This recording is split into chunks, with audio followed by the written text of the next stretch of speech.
Hello, everybody. Welcome to the GM Sports Report, your weekly podcast on all things sports where every play counts. I'm Grant, and I'm here with my co-host Mason as we get ready to cover the latest news, headlines, and upcoming events going on in the sports world. Make sure to like, comment, and subscribe to see all things GM Sports Report. Mason, how are you doing today? Doing pretty well, Grant. How are you doing? I'm doing pretty good. We got a lot to talk about, so I'm ready to go ahead and dive into that. And we'll start out this episode like how we start out every week, and that is with our hot take of the week. So, Mason, what is your hot take for this week? I'm excited for this one. Jalen Hurts is not a top 5 quarterback. And I don't know how many times I have to say it. It just it baffles me. All offseason I've had to hear, oh, this guy is a top 5 quarterback, this and that. And he proceeds when the game's on the line to overthrow a wide open Devontae Smith and throw into, pretty heavily contested area and pick to Jahan Dotson to let up what was it, like 80-yard pick or something. So he just is not looking like a guy who, he looked good in the Super Bowl to win Super Bowl MVP, but it just I don't think has translated as well this season. And I think that there's a lot of internal stuff going on in that Eagles offense, and I think guys are just gonna get are already frustrated, and I can kind of see maybe not losing the division. I still think that they'll be number one in the division, but I think that they're definitely going to be a decline from what they were last year because they can't even get Saquon going. So I think that the Eagles are just kind of in shambles right now, and Jalen Hurts is not a top 5 quarterback. Because another thing is that Eagles fans will be like, oh, we lost because of injuries and all that. Giants wide receiver one is a 5'8" receiver who was wide receiver 3 when Neighbors and Slayton were healthy. So I don't want to hear all that. And yeah, I think that there's a lot going on in that Eagles offensive room. And yeah, Jalen Hurts is not top 5 quarterback. Yeah, I think injuries go out the window when you're still have guys like Yep. Saquon and like AJ Brown and Devontae Smith Mm-hmm. and all those guys. And you're going against a team like the Giants. I don't think you can really pull the injury card when Nope. you lose a game there. So, yeah, I understand where you're coming from about Jalen Hurts. I also don't think he's top five. Definitely not as far as passing goes. I think he really, Yeah. what makes him stand out is his legs. I think he's just kind of an average passer at best. I'd say at best he's an average passer. Um, so yeah, I kind of agree with you. I don't know if I'm ready to have that war yet with the Eagles fans, but I'll let you go ahead and take that I'll take battle it. on. Yeah, I'll go take it. ahead. Um, all right, my hot take of the week is that I think Jackson Smith and Jigba is the best receiver in football. Right now, he's at 42 catches, 696 yards, 3 touchdowns, and he's on pace for 119 receptions, 1,972 yards, 9 touchdowns. And if we just look at his week to week games. Week 1, he had 9 catches for 124. Week 2, 8 catches for 103. Week 3, 5 catches for 96 yards and a touchdown. Week 4, 4 catches for 79 yards. Week 5, 8 catches for 132 yards and a touchdown. And week 6, he had 8 catches for 162 yards and a touchdown. Every single week, this guy is a guaranteed 80 plus yards, and he might even get you a touchdown there. He's been huge for this Seahawks team, and the only person close to him in receiving yards right now is Puka, who just got hurt, so we don't know what's going to go on with him, and it still is an 80-yard difference between the two of them. So, yeah, I think Jackson Smith and Jigba is the best receiver in football. Yeah, it's been looking good. Yep. All right, now we're going to go ahead and slide over to our underdog of the week. So, Mason, who's your underdog for this week? I'm gonna go with Buccaneers wide receiver, rookie wide receiver Tez Johnson. He had a phenomenal catch and stepped up really whenever he needed to. He only had one catch for 45 yards and a touchdown, but I'm gonna kind of get into it a little later. But that Buccaneers wide receiver room really needed guys to step up, and he stepped up whenever he was called. So, Mhm. amazing throw by Baker as well, and yeah, just really a dagger in that game to kind of put them ahead. So yeah, Tez Johnson. Yeah, I agree. He was getting an MVP chance, or so he thought at that game. That was a funny moment. He thought the Yeah. MVP chants were for him, but they were for Baker. But Mm-hmm. yeah. My underdog of the week, I'm gonna go with the Chargers backup running back Kimani Vidal, 18 carries for 124 yards and a touchdown. This is now back-to-back weeks where the Dolphins have let a backup running back absolutely ball out on them. He's looked very good. No one knew who was really going to be the guy with Omari and Hampton going down, and obviously Najee Harris got hurt earlier on in the season, so they're kind of in a thin running back room right now. But he stepped up, had a big game. So yeah, Kimani Vidal is my underdog of the week. Nice. All right, now we're going to go ahead and slide over to the NFL, and we're going to start with our game predictions updates. For those of you who don't know, on Instagram and TikTok, we post our weekly predictions on every game that's being played that week, and we keep track of the records. After this last week, my record is now sitting at a 64-28, and Mason's is sitting at a 60-32. This last week, I went 11-4. Mason went 9-6. So still pretty close with a lot of time to go. All right, now we're going to go ahead and go into our 3 takeaways. This is kind of just what we do every week for the NFL. We kind of give 3 things that we're noticing, 3 things we want to talk about. So, Mason, I'll let you go ahead and start with that. Yeah, so my first is that Jets are going to be a historically bad team. And I just can't believe it because coming into the season, everyone was very excited about Justin Fields and stuff, how him and I his w- connection with Garrett Wilson from Ohio State were going to, kind of lead into this year. And it just hasn't, had the chance to put the Broncos away in that fourth quarter, but just couldn't. Lost off a game-winning field goal, and then potential to win maybe 4 games. I think we'll see. I still think that they'll lose these games, and those are the Bengals, Browns, Dolphins, and Saints. So Saints, I think that the Jets will also lose to just because of how good they looked.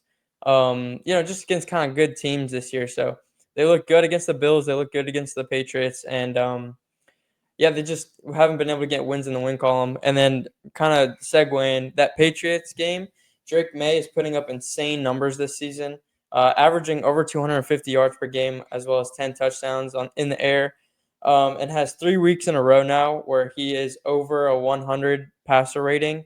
And the last quarterback we saw, I don't know if it was just in general, but I think that we've seen, if not for the Patriots, was Tom Brady, and that was at a 5 game stretch.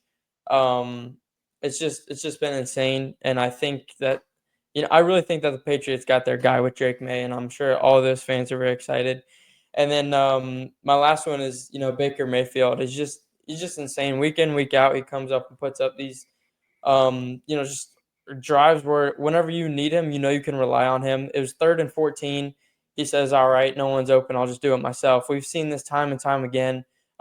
He has 17 for 23 in the air and 256 yards and 2 touchdowns. Just been unbelievable, and I really hope he does continue to stay consistent and win games and just stay healthy as well, because he lost his top 3 targets. That's Mike Evans.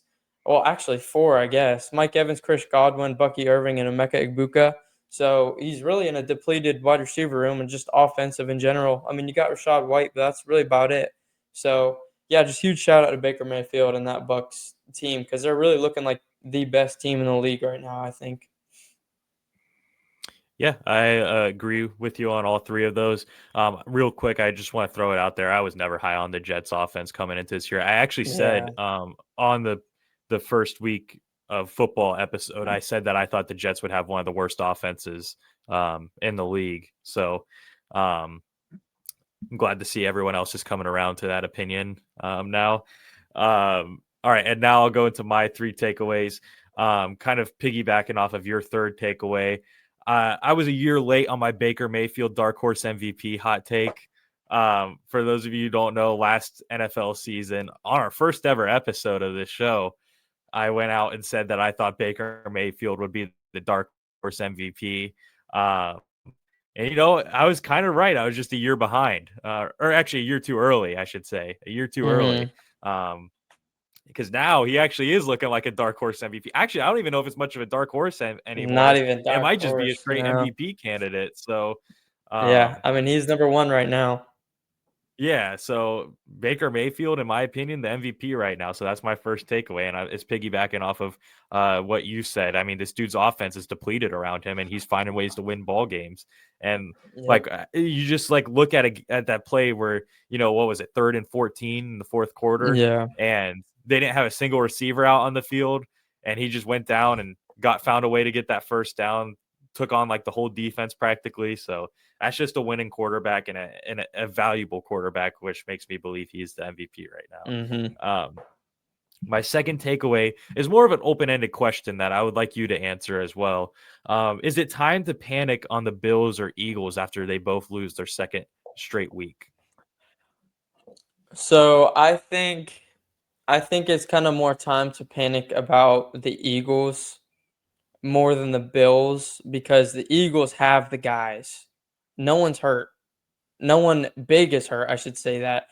We kind of knew with the Bills that it's really just Josh Allen and kind of like a supporting cast rather than just big guys because it's Josh Allen and then you got Keon Coleman, Khalil Shakir, who's been amazing by the way, and then James Cook and Kincaid's out and Knox hasn't been amazing, but he's still been there. So they don't have as much superstar power as the Eagles do, and the Eagles are dropping games to the Broncos and Giants now, and they really need to figure it out because they're Super Bowl champions, reigning Super Bowl champions. So I think if any team is to panic, it's going to be the Eagles rather than the Buffalo Bills. Yeah, I will say I think I agree there is more pressure on the Eagles side, but as as far as if it's time to panic, I wouldn't panic just yet. I'd wait and Yeah. see if they lose another game like Who do in they the next play? week. If both teams lose 3 straight, then I'd say it's time to panic. But I can Yeah. understand dropping a couple in a row. So I'm not gonna go crazy on panicking on them yet. But I do think Eagles the play Eagles have more Vikings. pressure on them. Yeah, Eagles play Vikings this upcoming week, so they got to win Okay. that game. That's a game that Yeah, they for should sure. win. Yeah, for sure.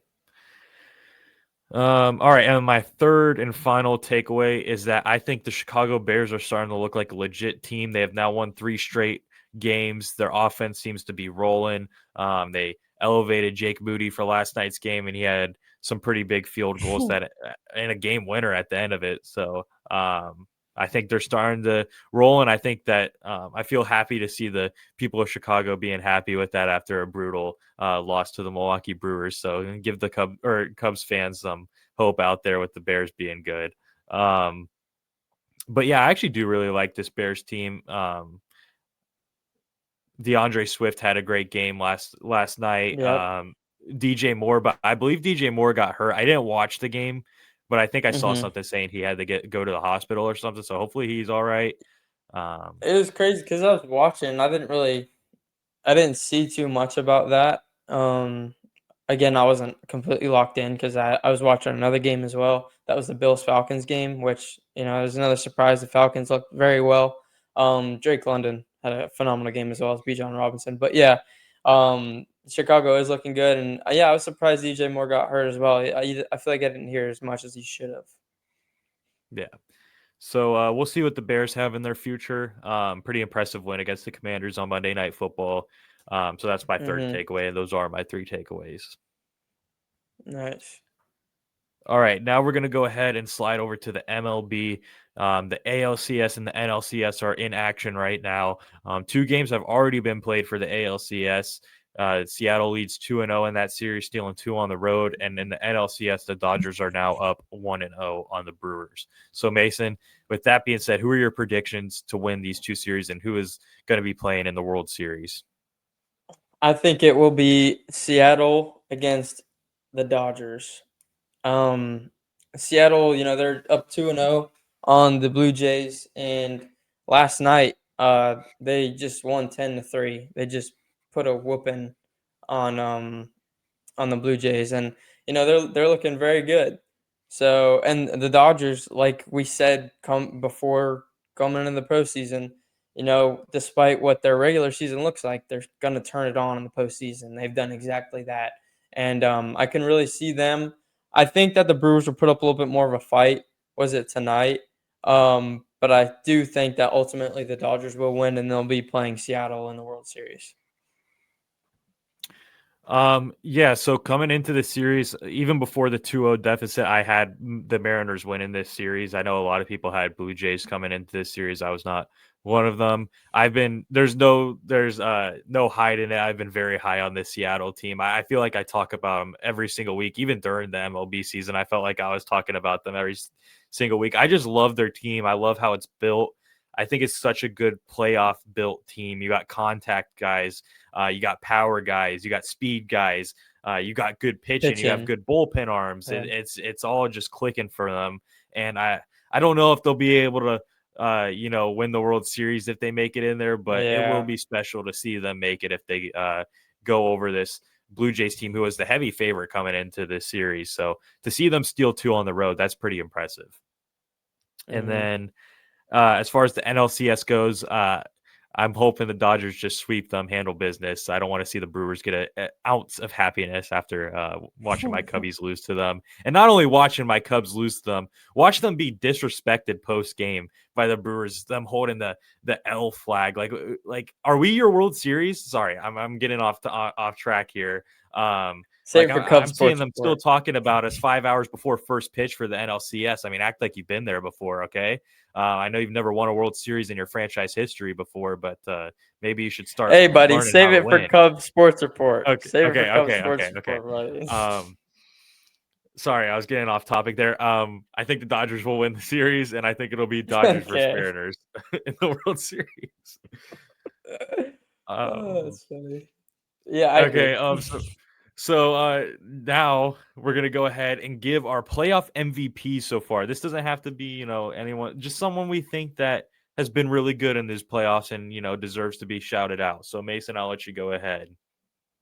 Yeah, I couldn't really think of too much of one guy, but I just went with the guy who pretty much killed us or the Yankees in the divisional series, and that's Vladimir Guerrero Jr. Um, yeah, I think he had a home run every game except for one, I believe. And yeah, he just had our number the whole time, and yeah, so I'm just gonna say Vladdy.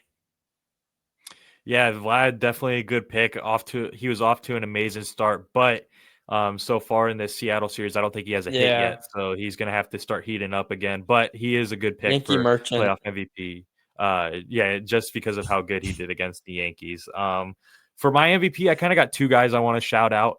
The first one being Jorge Polanco. This dude has been absurd Yeah, for the Seattle yeah. Mariners. He's only batting 258, but he has 8 hits with 3 home runs and 8 RBIs in those 8 hits, along with 5 runs scored. So he's Two been were a off of big, Scooble. yeah, 2 of those home runs being off of Scooble, which was really a turning point for them in Yeah. that series, was being able to touch up Scooble like that. So he's my first MVP for the playoffs, and then my second MVP is the actual MLB MVP, the AL MVP, and that's Cal Raleigh. He's batted 357 in these playoffs with 10 hits, 2 home runs, and 5 RBIs with 5 runs scored. Every day he's just making his case for MVP bigger and bigger, and I think there's a legit chance for him to win AL MVP. I know that they say you can't put playoff talk into MVP discussion, but I think you should. I've always been that way. If the player's playing better than the other candidate in the playoffs or still in the playoffs, then I believe there's a bigger case there on who's more valuable. So, yeah, Cal Raleigh, my second MVP. Sorry, I was just trying to look for who you were talking to, because I know it The wasn't audience. me. I'm not talking to you. Yeah. I'm talking to the audience that would probably agree with me there. All right, buddy. Let's see. You still think Judge should win MVP after I think Judge should win getting MVP. embarrassed by the Yeah. Blue Jays? He did all he could. I'll say that. What, Sure, he single missed a merchant? couple he missed a couple situations that, would have helped a lot, but I think everyone on the team did as well. So, you can't just put all that on him because he finally did something in the playoffs just for it to get ruined. He did all right. Yeah. All right, now we're gonna go ahead and slide over to college football, which I didn't watch any college football this last week because on Saturday I was so locked in on the Cubs game I couldn't think about any other sport. So, Mason, this is all your segment here. I'll let you take it away. All right. So first, I'll start with the big news, and that is James Franklin being fired from Penn State University football program with a $50 million buyout. And I know everyone's making jokes right now, being like, "Oh, hire me to a big school program. I'll lose 3 games in a row as well." I think it's just a very embarrassing, just situation for this school to be in right now, this football program, because they were coming off of an Orange Bowl appearance where they lost to Notre Dame in a very good game, and Notre Dame goes on to lose to Ohio State in the Natty. But you're ranked 2 coming into the season, only behind Texas, who also, I'll kind of get to them in a second, but you lose 3 in a row. 2 of those teams are unranked. One of them is against Oregon, who is probably one of the best teams in college football right now. Um, and it's ridiculous. You lose to Northwestern, and that's kind of the nail in the coffin. It's just got to go. So I'm hoping this kind of happens to Billy Napier as well as a Florida fan, but we will see. And then the next one is Alabama wins a very close one against Missouri, who I thought was, for a little bit was going to win that game. Ty Simpson, I know everyone kind of like bashes his name a lot, losing against Florida State, but he's been looking like one of the best quarterbacks in college football right now, and right now is a Heisman favorite. So I just think that it's very impressive the way he kind of just overcame, some of these challenges, especially that Florida State game, and just did what he had to do. And the next one is Texas killing Oklahoma in the Red River rivalry. John Mateer throws 3 interceptions, while Arch didn't, fill the stat sheet. He had, I think, 21 for 27, 166 yards and a touchdown. So it was not in the right home about, but Arch did get that big win that the Texas fans were looking for. So I think they are ranked again, like 16th or something. So I thought that was interesting. And Oklahoma, who was previously ranked, I think, 6. I don't know exactly what they're ranked, but that was a bad game to lose. Mateer is on I think his hand was injured pretty much the whole game, and this was his first game back. So to throw 3 interceptions in a big rivalry game like that, you got to win it. And yeah, that's kind of the big takeaways. I'm sure I'm missing a lot, but there's a lot to cover. So yeah, those are kind of my big takeaways. Yeah, I couldn't say it better myself. I agree with all of that. Yeah. The only thing I saw was the Penn State coach getting fired, if I'm being completely honest. Yeah, that's So understandable. that'll be my chip in. I saw that too. Yeah. Oh, FSU lost as well. Oh, yes, yeah. Who did they lose to? I don't remember it. Oh, 1 sec. What are I we doing, forgot, but dude? I We're remember supposed to know these names. yeah, hold on. We can't put everything down that we. Oh, they lost to Pittsburgh. So yeah, Oh, get that's Mike right. Norvell I the heck saw out of there. that. Yeah. Everyone wants Mike Norvell out too. So Man, yeah. just every coach gonna get fired at this point, I guess. Yep. Yep. All right. Well, that's pretty much going to wrap up this episode. So thank you guys for tuning in to this week's episode of GM Sports Report, where every play counts. Please make sure to like, comment, and subscribe to be able to see our weekly episodes on all things sports. For additional content, check the description, see links to our Instagram and TikTok account. This is Grant and Mason. Sign off for now. Have a great week, everybody. Thank you guys.